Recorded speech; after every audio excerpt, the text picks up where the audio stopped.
Okay, what we're tying tonight is basically a grub fly. So we're going to use a wash mitt. You buy the wash mitts at Kmart, Walmart, wherever, auto shop.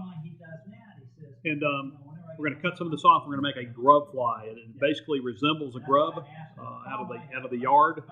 Bluegill, bass, trout. It works for everything. So what we're going to do is I'm going to start. This is an Orvis 1639 10X hook, and I'm going to use a pretty big black bead on it. We want the black bead on it. We're going to use the black bead.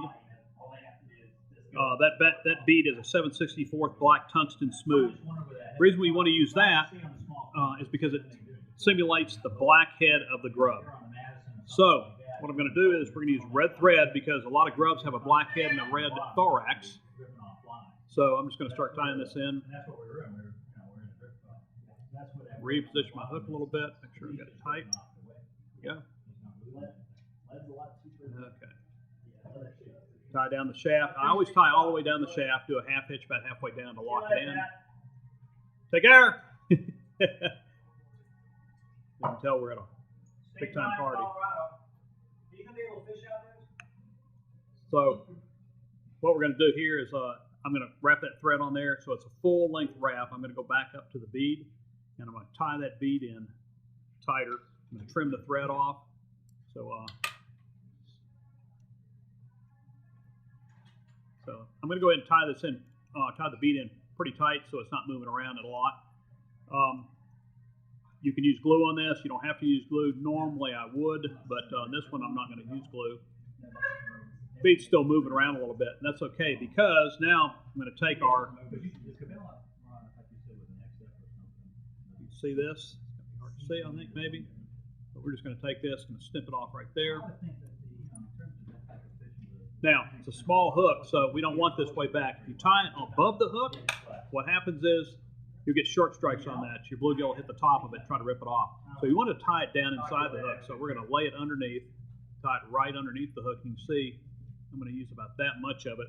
This is a very odd material because it doesn't really unravel. It's just kind of there. It's kind of spun, I think. So we're going to take this right underneath the hook, jam it right up here. We're just going to grab it right like that underneath the hook. Make a couple twists, turn it back down. You'll see in a second how this is going to lay. Back down again underneath. Trim off a little bit more.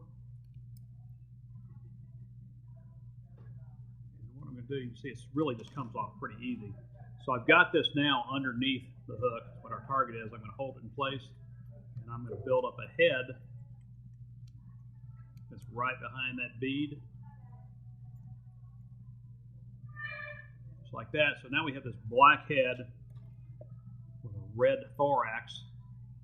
And I'm going to whip finish.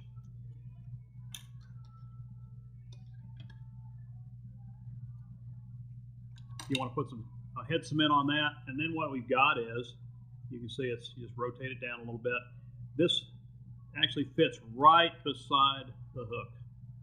So what's happening is now the fish, if he tries to short strike it, he's going to get that hook in his mouth.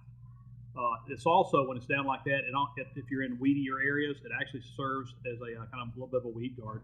You can see it, you got a little bit of stuff on the end of it. It's not critical. The more grubby looking, the better. You can make them longer if you want to, but if you do make them longer, what happens is they tend to get short strikes a lot. So that's basically a grub fly. You can make them green. This green and tan, chartreuse and tan are easy to find. This stuff is real easy to use and really effective, like I said, on bluegill especially. So that's the fly. There you go.